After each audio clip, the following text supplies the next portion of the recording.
So the Indiana Fever are facing the Chicago Sky, and they are playing, obviously, in the United Center. There are 20,000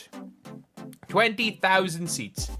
It is going to be one of the most biggest attended WNBA games of all time.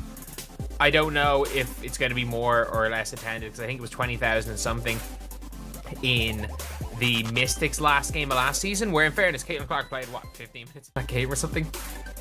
Caitlin Clark did she even play in the second half?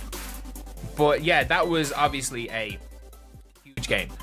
But this game being in the United Center, if you guys did not see, tickets sold out. And tickets sold out in 5 minutes.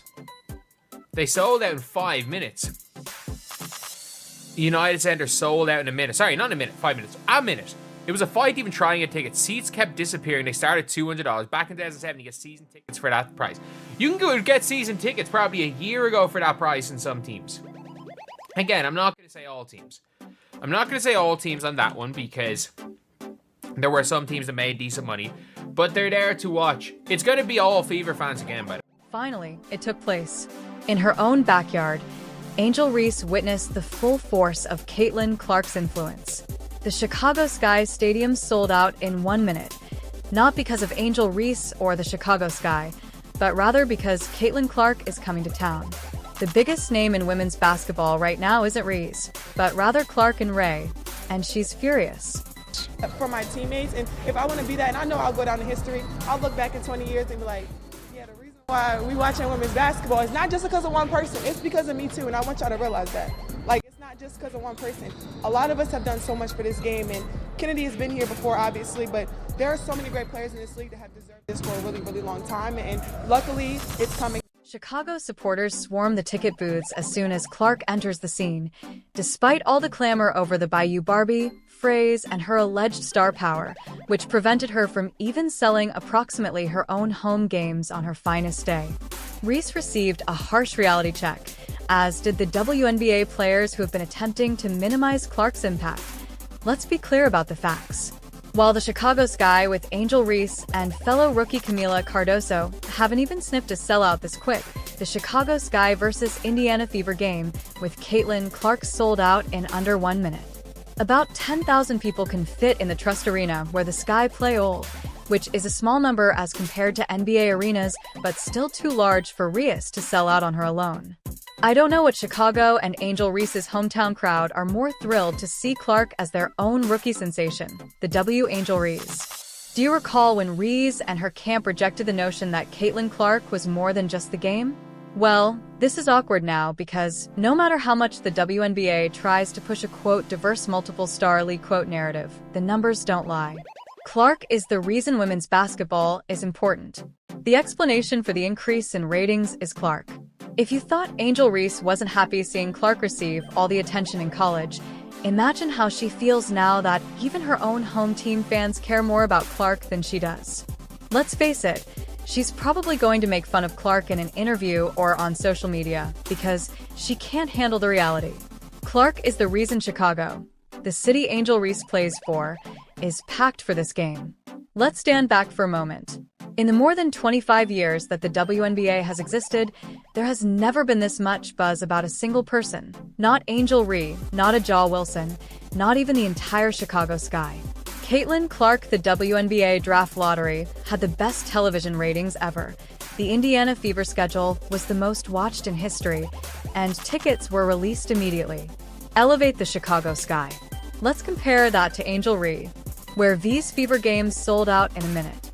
Even though Reese had several five-star recruits on her team and played for a Hall of Fame coach, and Kim Kai before arriving at LSU, which was already a championship-winning program, she was unable to match Clark's influence.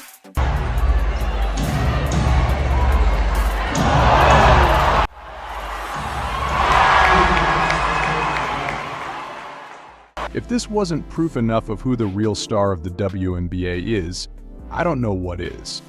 Chicago and Angel Reese's own home crowd are more excited to see Clark than their own rookie sensation. She's representing her rookie season in the WNBA, Angel Reese.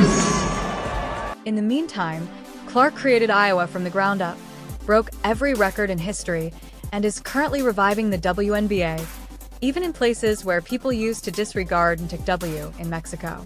Some fans still contend that Angel Reese is as well known as Caitlin Clark, but let's dispel that myth immediately. Clark controls interaction on all platforms. Even in cities without a WNBA team, Clark's games sell out, and the club shirts are flying off the racks.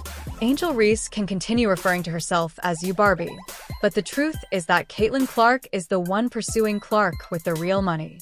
Angel Reese jerseys don't really have any TV ratings, and any game with Clark breaks records. If you're the Chicago Sky, you have to consider how we market Reese when our own supporters are more thrilled about Clark.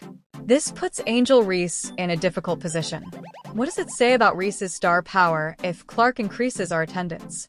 If Reese wants to represent the WNBA, shouldn't she be able to sell out her own home games without Clark's assistance? This is embarrassing for Reese, who should be a major attraction, but her city only appears when Caitlin Clark is in town. Say what you want about Angel Reese.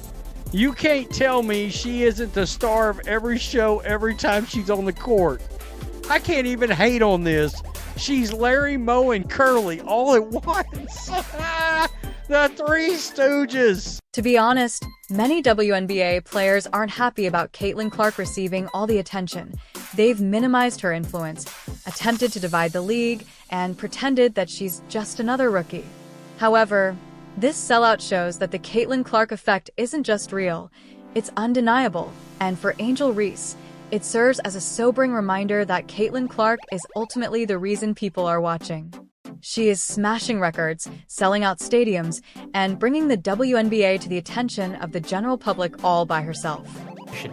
That the WNBA players are in. It's a positive position for Chicago Sky, and there's only one problem with that, is that there is going to be more Fever fans. There's going to be more Fever fans than Sky fans there. It might not sit well with Angel Reese. Although other WNBA players may not agree, the numbers show that when EU Chicago Sky fans decided they wanted Caitlin Clark and Angel Reese, she was just another player in Clark's league. The Caitlin Clark effect isn't just controlling WNBA ticket sales, it's also revealing Angel Reese's true lack of star power. It's one thing to not be the biggest draw in your own stadium, but it's quite another when even your own league and your own hand-picked showcase can't produce buzz. Bomb from Caitlin Clark. Not to pick up the second because she got 2 in the first quarter against Connecticut. Clark connects on a 3. On paper, it sounded like a great idea. A player-led league with complete control over how games are structured, with star players dictating the pace, marketing, and business model. But in practice, no one seems to care.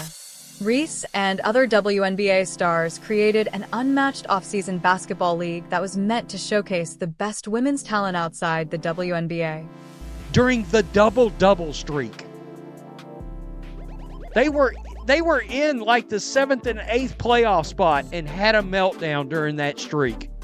If Angel Reese were a true star of Clark's caliber, the league should be flourishing and not struggling for attention before it even begins.